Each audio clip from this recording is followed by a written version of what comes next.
एक बात तो समझ में आई और सहमति भी बनी कि किसी भी प्रकार से भाजपा सरकार को विदा करना है इस भारत से।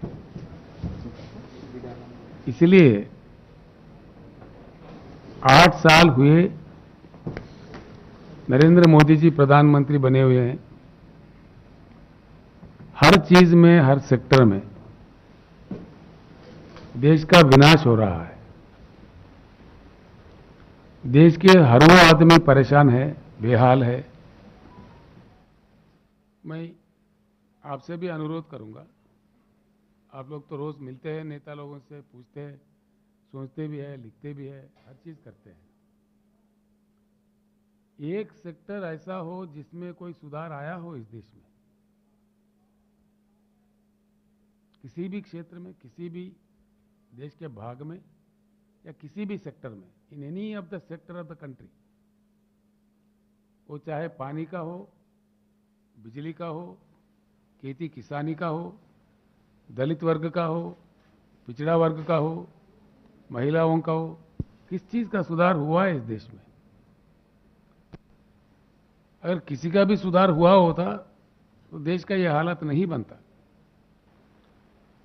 डॉलर के प्रति रुपया का इतना गिरावट, मोदी जी से पहले 14 प्रधानमंत्री रहे, किसी भी समय इतना बुरा गिरावट नहीं हुआ जो आज हो रहा है। पहले ब्रेन ड्रेन होता था, हमारे पास मौके नहीं मिल रहे थे तो ब्रेन ड्रेन होता था, विदेश में लोग चले जा रहे थे, हमारे बुद्धिजीवी।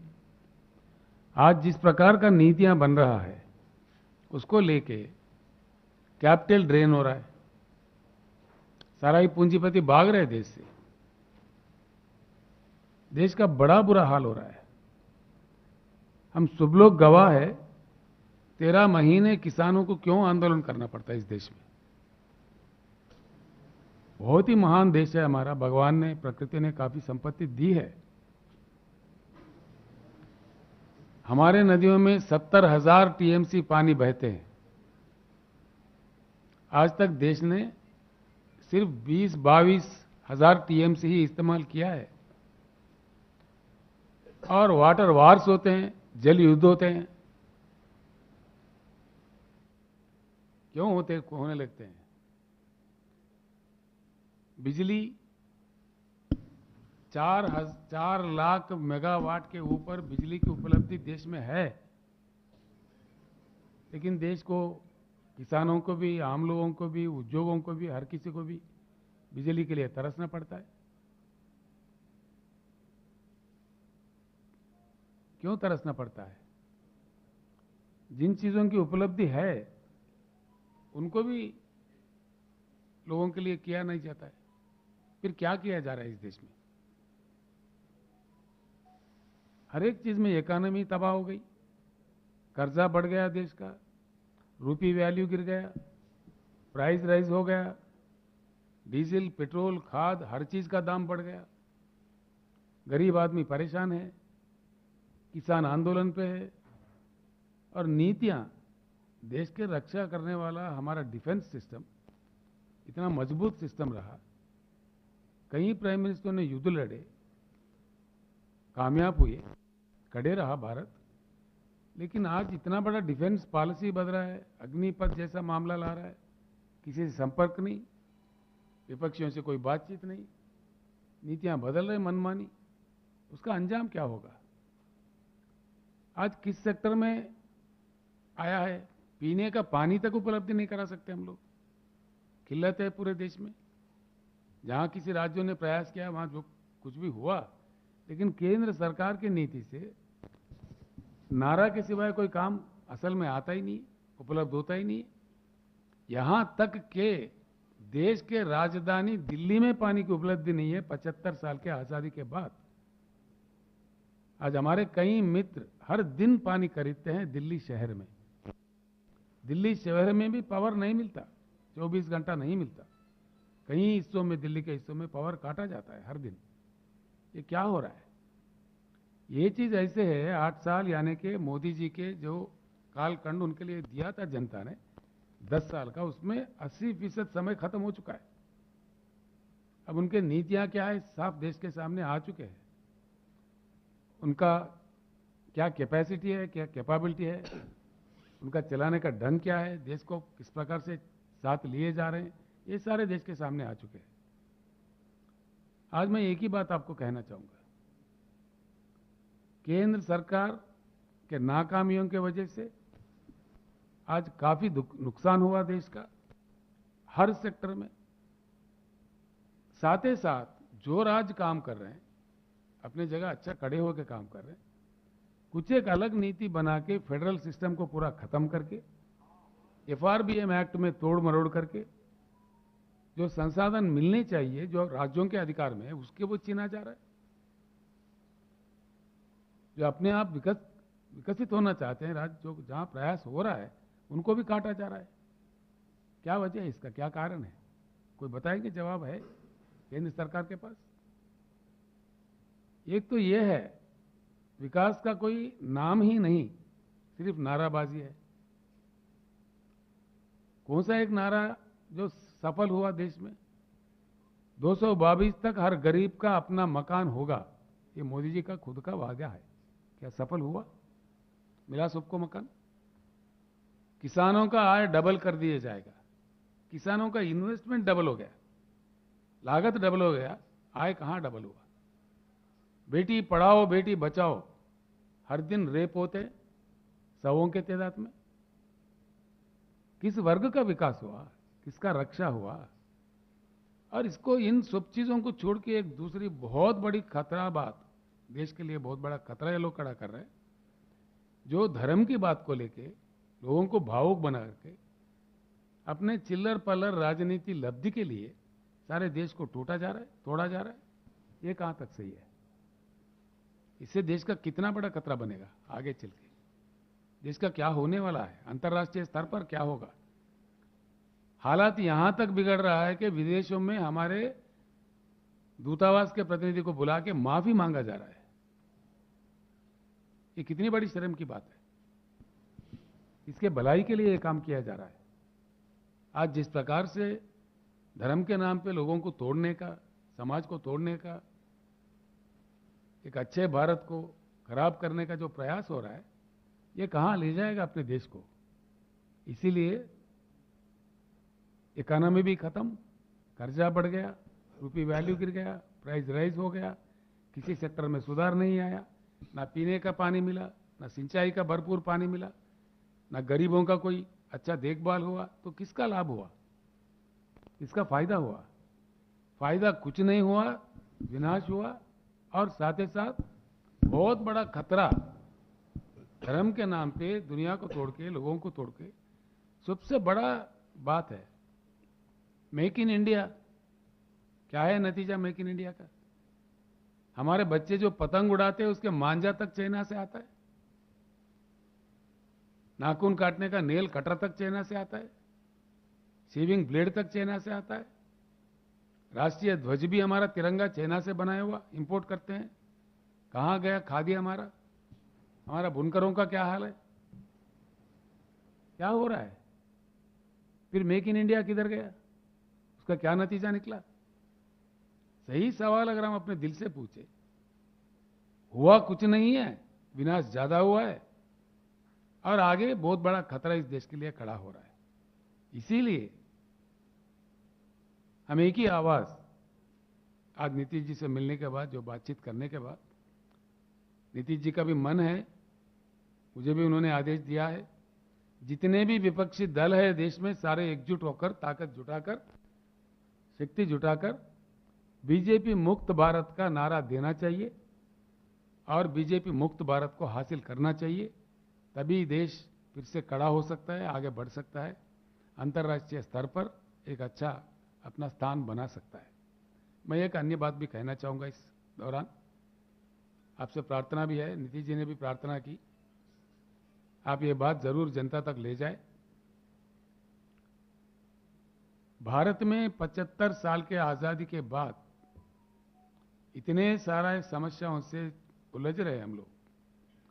इस स्थिति से भारत को अगर निकलकर बाहर जाना है, कुछ ये अब तक रूटीन जो 75 साल में चलता आया है, उससे उठकर आउट ऑफ बॉक्स सोचना चाहिए। विशेषज्ञों का मानना है, ये मेरा बात नहीं है, अगर किया जाए तो भारत सर्वश्रेष्ठ देश इस दुनिया का बन सकता है, प्रभावशाली बन सकता है, प्रबल आर्थिक शक्ति बन सकता है। इसमें हमारा प्रयास होना चाहिए।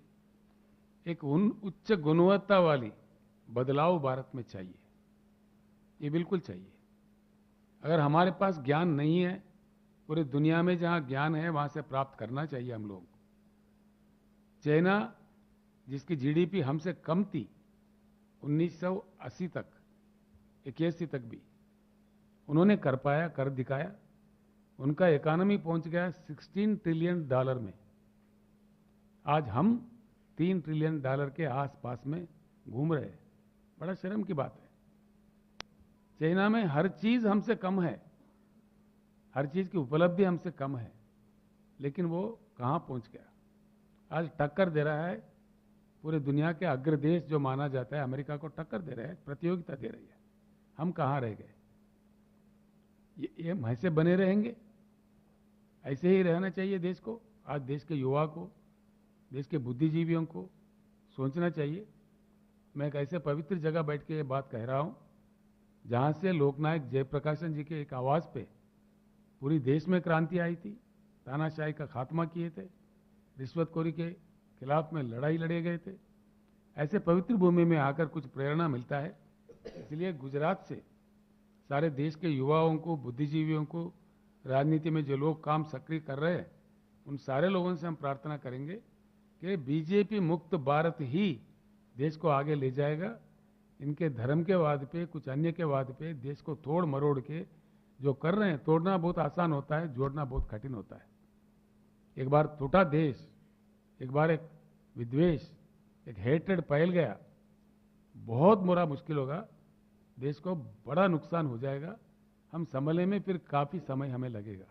इसीलिए इस खतरा से बचने के लिए हर किसी को आज सोचना चाहिए। इनके जो बहकाव है, झूठे वायदे हैं, झूठी बातें हैं और झूठा तरीका है, एक शर्म करने वाली बात है।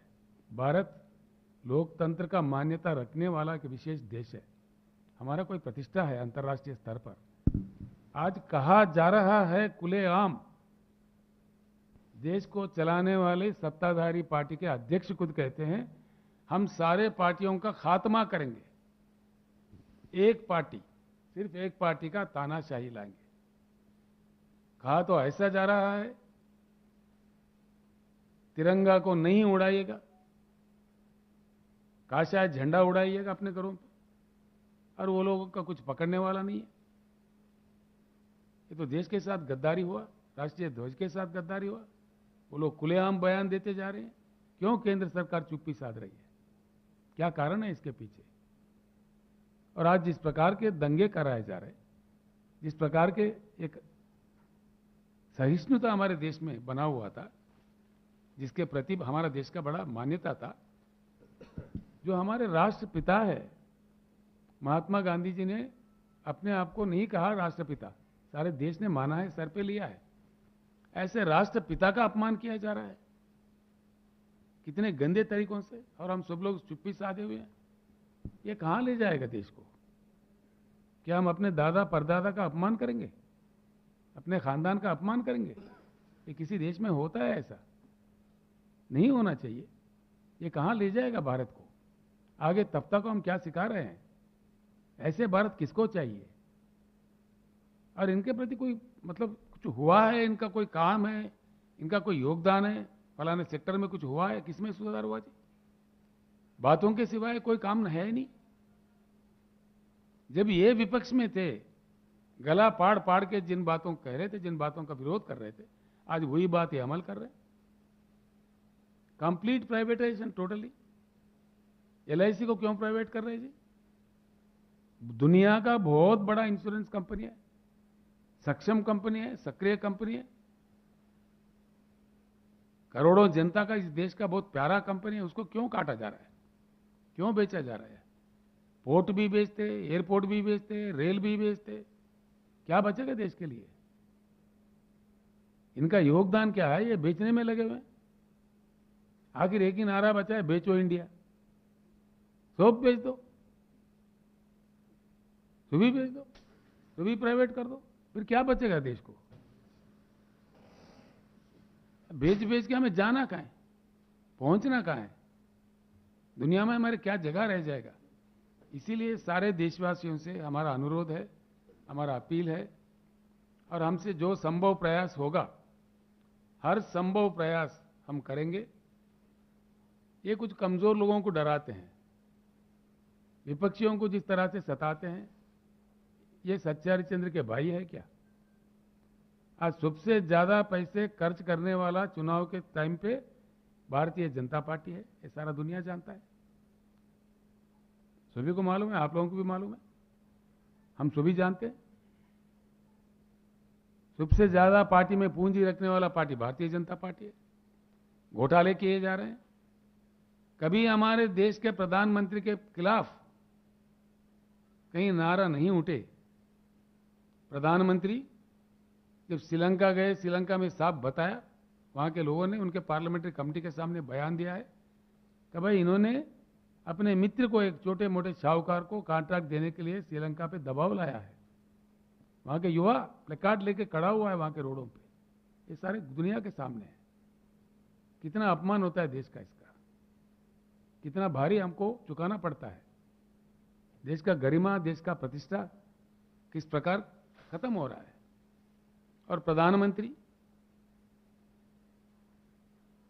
अमेरिका में जाके, जब अमेरिका अध्यक्ष का चुनाव होता है, इतना गलत कदम है। अमेरिका अध्यक्ष के चुनाव के प्रक्रिया में हमको हस्तक्षेप करना चाहिए, डिप्लोमेटिकली कितना रॉन्ग स्ट्रेटजी है। और इन्होंने साफ कह दिया, अब की बार ट्रंप सरकार। ये क्या अहमदाबाद कारपोरेशन इलेक्शन है कि अमेरिका इलेक्शन है? क्या समझ के देश को दांव पर लगा रहे थे? वो आज हारे हुए हैं, दूसरा आके बैठा है। देश के बारे में कुछ ख्याल है, जो मन में आए कह दिए। इस प्रकार की नीतियां देश को कहां पर ले जाएंगे, क्या स्थिति देश की बनेगी, इस बात पे सोचना चाहिए। पत्रकार मित्रों से भी मेरा अनुरोध है, आप देश के प्रति जरूर कदम उठाना चाहिए, आप लोगों को जरूर सोचना चाहिए, देश में चेतना लाना चाहिए। जिनको जानकारी नहीं है उन तक बात पहुंचाना है। आप हमारे लोकतंत्र का फोर्थ स्टेट है, आपका मान्यता है। मैं बार बार दिल से आपसे प्रार्थना करता हूं कि आप लोगों को भी लगना चाहिए। जब कभी इमरजेंसी सिचुएशन, इमरजेंसी जैसे सिचुएशन में पत्रकारिता का, फोर्थ स्टेट का, इस देश का क्या रोल रहा, आप एक बार याद कीजिए। आप फिर से एक बार आपको लगना चाहिए, मेरा आपसे अपील है। And I now welcome you to for any question. Sir, ये जो वन ये आपने शुरुआत कर दिया ऑपोजिशन यूनिटी का आज। One at a time. Rao साहब, आपने ऑपोजिशन यूनिटी का आज शुरुआत किया। आप हैं, नीतीश जी की पार्टी है, तेजस्वी की पार्टी है, तो क्या आप अपील करेंगे सारी पार्टियों को एक मंच पर आने के लिए? दूसरा कि इसके पहले हमने देखा है कि थर्ड फ्रंट का जो भी प्रयोग रहा है वो विफल रहा है, तो क्या कांग्रेस भी ऑन बोर्ड रहेगी तभी एक चैलेंज दे सकते हैं जो आप बीजेपी मुक्त भारत कर रहे हैं, या नरेंद्र मोदी को चैलेंज करने के लिए? और क्या उसकी अगुवाई नीतीश कुमार के हाथ में आप लोग दे सकते हैं या कोई और अन्य नेता होगा, क्योंकि नेता तमाम है? एक ही बात आपको मैं जवाब देना चाहूंगा, हम जो इस बात में एकजुट है, इसको लेके हर संभव प्रयास करेंगे। कुछ ही दिनों में आपको इसका नतीजा देखने को मिलेगा। लेकिन नेता कौन होगा? आपको इतने घबराहट क्यों है? हम चुनेंगे जब समझ आएंगे, वक्त आएंगे। लेकिन आपने अभी आपने इतनी समस्याएं, मैंने आपका जवाब दे चुका। सर एक सेकंड, अभी आपने इतनी समस्याएं बताई। मैंने आपको अभी जवाब दे चुका है। हमारी बैठक होगी, विस्तार में हम बात करेंगे, जरूर किसी एक नेता चुनेंगे, आप घबराहट क्यों है? और कांग्रेस ऑन बोर्ड रहेगी? मैं जो कह रहा हूँ विस्तार में बात होगा, उस बात के बाद कौन साथ होगा कौन नहीं होगा उसका निर्णय लिया जाएगा उस बैठक में। राव साहब, हमें कोई जल्दी नहीं है। राव साहब, अभी आपने अभी विस्तार से बताया कि कई क्षेत्र में अशांति है, गरीबों में अशांति है, किसानों में अशांति है, धार्मिक सद्भाव खत्म है, और ये भी आपने कहा कि जब भी अशांति होता है तो बिहार से क्रांति होता है, तब शांति आता है देश में। तो अभी चारों तरफ अशांति है, बिहार के पावन धरती पर आप बैठे हैं और मुख्यमंत्री नीतीश जी बैठे हुए हैं, जेपी के नेतृत्व में आंदोलन में भाग लिए। तो क्या आपको ऐसा लगता है, आपके अंदर ऐसा मन में विश्वास है कि जिस पवित्र स्थान पर आप बैठे हुए हैं, यहाँ से देश की राजनीति को एक नई दिशा मिलेगी और जो आप शांति चाहते हैं हर क्षेत्र में, जो देश के हित में चाहते हैं, वहाँ एक नई रोशनी मिलेगी? मैं आपसे एक बात कहना चाहूंगा, इस देश का दुर्दशा ये है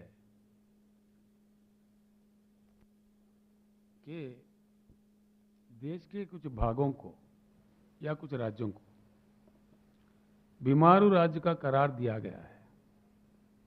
बड़ा दुर्भाग्यपूर्ण बात है। कुछ राज्य हमारे देश के बीमारू नहीं है, जिन्होंने ये बात कहा है उनका दिमाग बीमारू है। जब देश है, राष्ट्र एकता है, राष्ट्रीय भावना है, किसी राज्य को बीमारू नहीं रहना चाहिए, उसको ऐसा अधूरा नहीं भी छोड़ना चाहिए, विशेष नीतियां बनना चाहिए। हमारे बड़े भाई नीतीश जी कई सालों से, कई दशकों से प्रयत्न में लगे हुए हैं कि बिहार को विशेष राज्य का स्पेशल कैटेगरी मिलना चाहिए। काफी डिमांड उन्होंने किया है, हमने उनको पार्लियामेंट में कहते हुए भी सुना है, ये बात बाहर भी सुना है। जो प्लानिंग कमीशन को खत्म करके जिसे नीति आयोग को बनाया गया है, उसमें भी हम दोनों मुख्यमंत्री के हैसियत में वहां हिस्सा लेते थे, भाग लेते थे। उस समय भी मैंने सुना है नीतीश जी को वहां कहते हुए, उन्होंने डट कर कहा कि भाई हमको ऐसा कहना चाहिए। क्यों नहीं दे रहे जी? क्यों नहीं दे रहे? क्या वजह है? कारण क्या है? कोई कारण बताएगा? देश का प्रधानमंत्री राजस्थान जैसा ही रह जाए? मैं जब नीतीश जी से लंच कर रहा था, यहाँ के फाइनेंस सेक्रेटरी, कई अन्य अधिकारी, वरिष्ठ अधिकारी हमारे साथ बैठे थे। मैं कुछ जानकारी प्राप्त करने की कोशिश कर रहा था उन लोगों से, सर भी साथ में थे, कि क्या नीतियां बन सकते हैं। मैं आपको एक बात कहूं, ये मेरी अपनी बात नहीं है। तेलंगाना एक यंगेस्ट स्टेट ऑफ इंडिया है। तेलंगाना जब बना 2014 में, हमारे पास भी कई समस्या ऐसे थे। बिजली की बड़ी किल्लत थी, बहुत ही किल्लत थी। कब आता कब जाता भगवान जाने। हर दिन हजारों मोटर जलते थे किसानों के। बिजनेस तो सबसे ज्यादा था, कन्वर्टर, जनरेटर, स्टेबलाइजर, बहुत बड़ा बिजनेस था उन लोगों का। मोटर वाइंडिंग करने वाला का भी इतना बड़ा बिजनेस था। लेकिन आज तेलंगाना में एक 6-7 साल के प्रयास के बाद, कठिन प्रयत्न के बाद, 24 घंटा करंट हम देते हैं जी हर सेक्टर को। उच्च गुणवत्ता वाला बिजली हर सेक्टर को देते हैं। और ये मेरा बात नहीं है, आंकड़े भी मेरे नहीं है। पार्लियामेंट में मंत्री जी, केंद्र सरकार खुद बताती है। उड़ीसा में, छत्तीसगढ़ में जो पावर के कंपनियां, जनरेटिंग स्टेशंस बन के है, किसी न किसी बहाने उनको स्ट्रेस्ड एसेट्स कह के पार्लियामेंट में स्टेटमेंट दिया जाता है। 30,000 मेगावाट क्षमता रखने वाले कारखाने जो बटन दबाने पर बिजली दे सकते हैं, एनसीएलटी, किनसीएलटी, पिनसीएलटी, एक बुरे बुरे नीतियों के अनुसार वो फंस गया है। क्या हो रहा है देश में? किसानों को क्यों तंग किया जा रहा है? किसानों को क्यों परेशान किया जा रहा है? इसके पीछे क्या है? बड़ा षड्यंत्र है। जैसा मैं कह रहा था, देश को पूरा प्राइवेट प्राइवेट प्राइवेट बेचो इंडिया चल रहा है, ऐसे किसानों को भी बेहाल कर देंगे। उनकी पैदावारी नहीं खरीदेंगे, सही नाम नहीं देंगे, किसान के साथ झूठे वायदे करेंगे, इनकम डबल करेंगे, छोड़ देंगे। 13 महीने जब चुनाव आते हैं तो मीठी मीठी बातें करेंगे, माफी मांग लेंगे। चुनाव खत्म हो गया तो झूठी बातें कहेंगे। क्या हो रहा है जी? प्रधानमंत्री जी किसानों से खुद माफी मांगे थे, क्या हुआ? इतने महीने बीत गए। क्या हो रहा है? केंद्र सरकार के पास इतना भी हौसला नहीं है कुछ कुछ बात कह सके किसानों को, इस देश के किसानों को? क्या हो रहा है देश में? अगर किया जाए, ये बात मेरा नहीं है जी, विशेषज्ञों का है, शास्त्रज्ञों का है। 2 साल के अंदर जगमगाता हिंदुस्तान को दुनिया के सामने पेश किया जा सकता है। ये क्षमता है देश में। Bad power policy, because of the bad power policy adopted by government of India. मैं आपको एक बात कहना चाहूंगा, हमारे पास तेलंगाना में ये कोयला खान है जिसके हम ओनर है, तेलंगाना राज, जो सिंगरेनी कॉलरीज के नाम से जाना जाता है। हमें मिलता है जी कोयला 3,800 रुपए में 1 टन मिलता है हमारे जनरेशन स्टेशन को, जबकि हमें केंद्र सरकार से हुक्म आता है 25,000 में 1 टन खरीदना पड़ेगा आपको। आप नहीं करोगे, बंद करेंगे सप्लाई कोयल इंडिया से। क्या षड्यंत्र है इसके पीछे? कितने लाखों करोड़ का घोटाला है ये? क्यों मजबूर किया जा रहा है? हमने सवाल किया है, हमने हमारे असेंबली से कहा दिया है प्रधानमंत्री को, भाई हम नहीं खरीदेंगे, जो मर्जी आप कर ले, जो कार्रवाई आपको करना कर ले, लोकतंत्र है, हम पे जबरदस्ती नहीं टोकना चाहिए, हम नहीं खरीदेंगे। जब हमारे खुद के कोयला खाने से हमको 4,000 के अंदर कोयला मिलता है, 25,000 30,000 में खरीदने के लिए केंद्र सरकार किसी राज्य को मजबूर करता है, क्यों? क्या वजह है? इसके पीछे बहुत बड़ा षड्यंत्र है। मैं अपने किसान भाइयों को बताना चाहूंगा कि किसान मजबूर हो जाए, पावर बिल बढ़ाया जाए, उसका फसल नहीं खरीदा जाए, बेहाल होकर किसान छोड़ दे, और सारे जमीन खरीदने के लिए इनके मित्र तैयार हैं, करोड़ोंपति।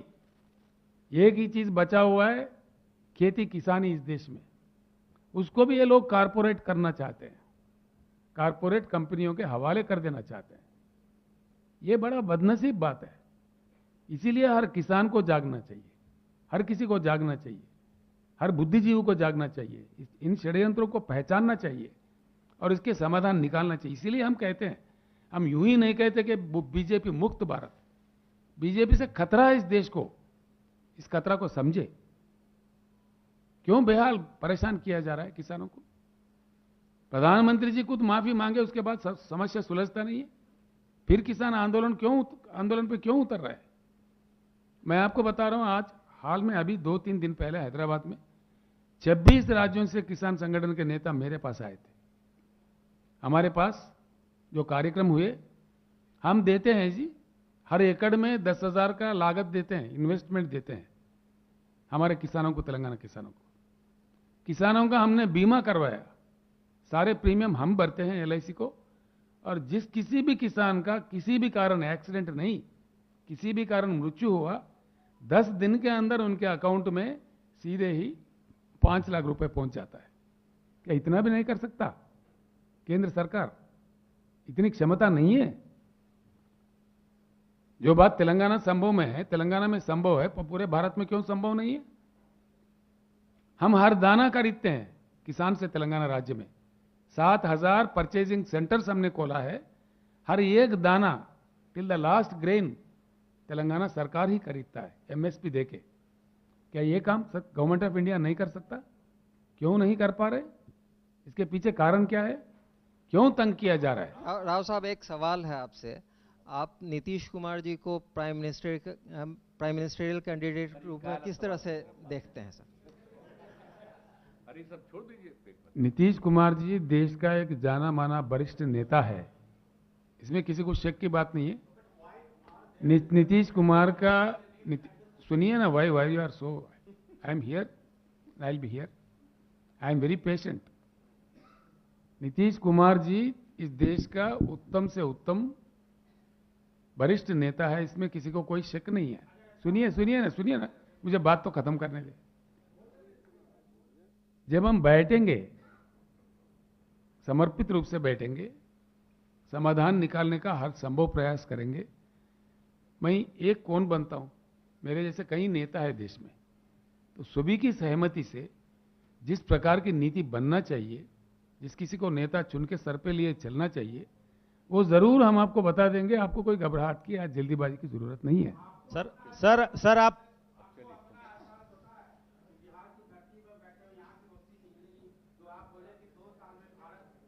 सर आप संपूर्ण भारत में विपक्षी एकता की बात आप कर रहे हैं सर। देखो कह रहे हैं कि संपूर्ण देश में संपूर्ण विपक्ष की एकता की बात आप कर रहे हैं। जी क्या है? तो आप जिनको हराने की बात कह रहे हैं कि मैं नहीं सुना जी। सर आपने कहा कि पूरे देश में संपूर्ण विपक्ष को हम एकजुट करेंगे, संभव प्रयास करेंगे, और 2024 में जिनको हराने की बात कर रहे हैं तो मैंने कहा प्रयास करेंगे। ठीक है सर, उसी प्रयास लोग में हमारे साथ मिलके आएंगे, मिलके चलेंगे। आप जो नहीं आएंगे उनको छोड़ के जिनको चलेंगे। 2024 में हराने की बात कर रहे हैं उनके पास एक चेहरा है। चेहरे के सवाल पे आप कह रहे हैं कि हम बैठकर वार्तालाप करेंगे, उसमें एक चेहरा निकलेगा। बिल्कुल। क्या ऐसी स्थिति बनती है तो केसीआर साहब नीतीश कुमार जी का नाम प्रपोज करेंगे? ऐसा देखिए, मैं कौन होता हूं? मैं कहूंगा तो कोई विरोध करेगा? नहीं, मैं कहूंगा तो कोई विरोध भी करेगा। नहीं, आप क्यों जल्दीबाजी कर रहे हैं? हमको बैठने दीजिए, बात तो करने दीजिए। नहीं, आपको सर इस पूरे प्रक्रिया में बैठा हुआ हूं, आप भी बैठिए आराम से। आप भी बैठिए आप भी बैठ जाइए। अरे आप बार बार क्यों उठ के जा रहे हैं? बैठिए आप भी। सर इस पूरे प्रक्रिया में कांग्रेस पार्टी की क्या भूमिका होगी? विपक्षी एकता में कांग्रेस पार्टी की क्या भूमिका रहेगी? राहुल गांधी क्या प्राइम मिनिस्टर के दावेदार रहेंगे? क्योंकि कांग्रेस पार्टी कहती है कि हमारे prime minister candidate Rahul Gandhi हैं। देखिए ऐसा है, नहीं, सिंपल बात है। मैंने साफ कह दिया कि आप होशियार है, मैं आपसे भी होशियार हूं।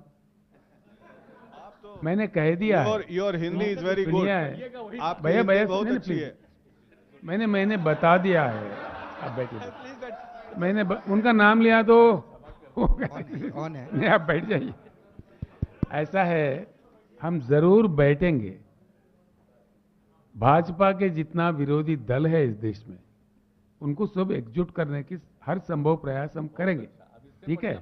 इसके बाद में बैठक में सर्वानुमति से, सर्वसहमति से जो बात निकल कर आती है, वो विस्तार रूप में हम आपको बताएंगे। विकास बिना ब्राह्मण के कोई शादी होता ही नहीं है।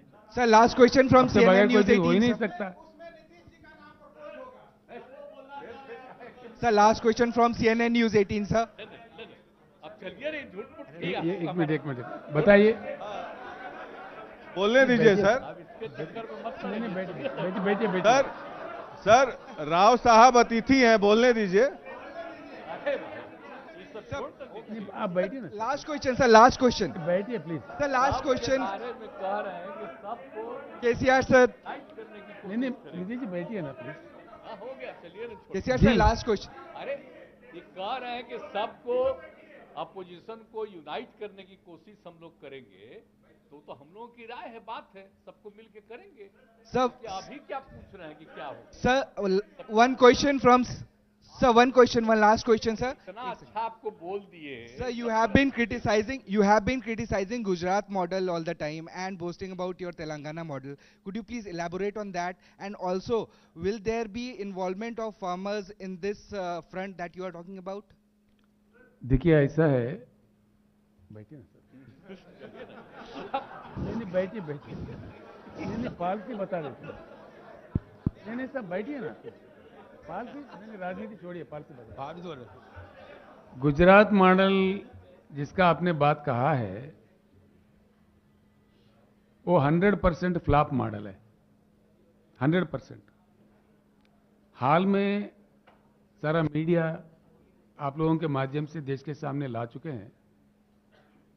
जहां गांधी जी का जन्म हुआ, कहते हैं कि भाई प्रोहिबिशन है हमारे पास, लेकिन वहां खलती शराब, इलिसिट लिकर पी के 70 लोगों की मृत्यु हो गई है, जो प्रधानमंत्री जी का खुद का राज्य है।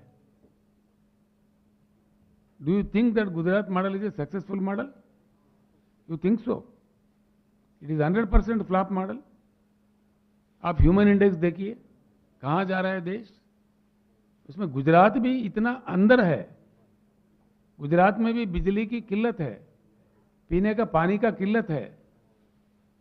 उद्योगपति भी आंदोलन कर रहे हैं, बिजली दो हमें, वरना हम अन्य राज्य में चले जाएंगे। ये हर रोज सुनते हैं जी हम। हमारे पास भी गुजरात के कई बिजनेसमैन काम करते हैं हैदराबाद में। Gujarat model is a utter flop model. गरीबों का कोई देखभाल नहीं होता। वहां दलितों के साथ क्या हो रहा है गुजरात में? कल जो वाक्य हुआ, कोई दलित शादी करके घोड़े पे भी नहीं जा सकता गुजरात में। ये गुजरात मॉडल है? ये मॉडल चाहिए हिंदुस्तान को? कब तक, कहां तक चलेगा? 100% it's a flop model, it's proved. Do you have any doubt about that?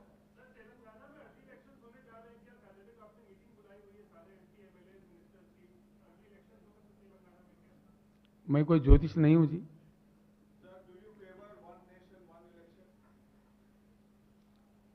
वो अगर संभव हो तो सुनने के लिए अच्छा ही लगता है।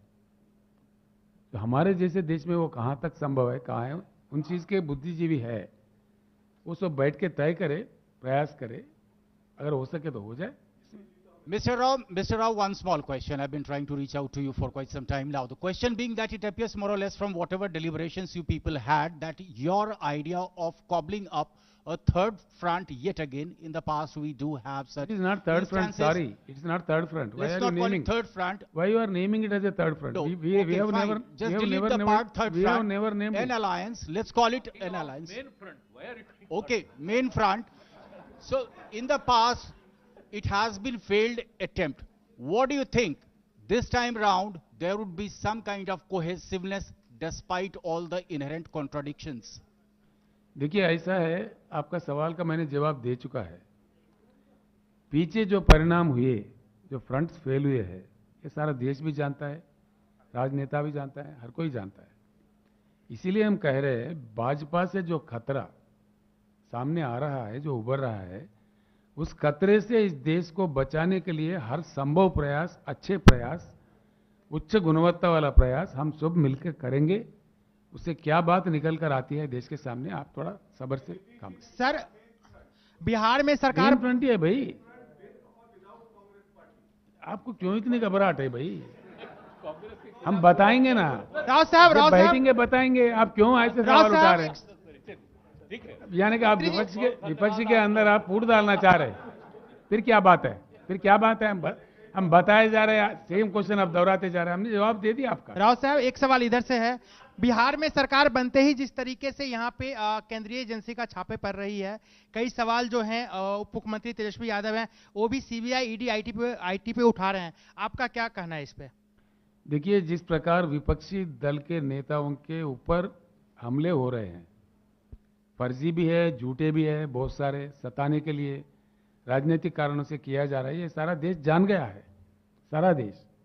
एक कार्टून आया था बिहार में, जैसा सत्ता परिवर्तन हुआ तो एक कार्टून आया, एक बस है जिसके ऊपर लिखा हुआ है ईडी, सीबीआई और कुछ क्या पता नहीं क्या क्या, आईटी। अधिकारी भाग रहा है, उनके मिसेस पटलून पकड़ के, पैंट तो पहन के जाओ। ये कार्टून आया जी, सारा देश हंस पड़ा इस पे। यानी कि इस एजेंसी का भी, कॉन्स्टिट्यूशनल बॉडीज का भी कितना अपमान इस देश में हो रहा है। उनका जो मान्यता है, उनको किस प्रकार का राजनीतिक कारणों के लिए इस्तेमाल किया जा रहा है, सारा देश जान चुका है। आप लोग भी बखूब जानते हैं हमसे। ये जो भी हो रहा है गलत हो रहा है, ठीक नहीं हो रहा है। So do you think that consent of the CBI should be withdrawn in Bihar as it happened in other states? नहीं, it should be withdrawn everywhere. Okay. Law and order is a state subject. जो जहां चाहे घुसपैठ करे, षड्यंत्र करे, dictator stunt चलाए। और दूसरी बात मैं कहना चाहूंगा आपको, जो भी एक पार्टी लाएंगे, एक ही ध्वज लाएंगे, एक ही मैं रहूंगा, मैं पन्ना, मैं का घर हमेशा खाली, ये होता हुआ दिखा हमारे पुराणों में भी, हमारे इतिहास में भी, अब भी बिल्कुल होके रहेगा। आपको धन्यवाद।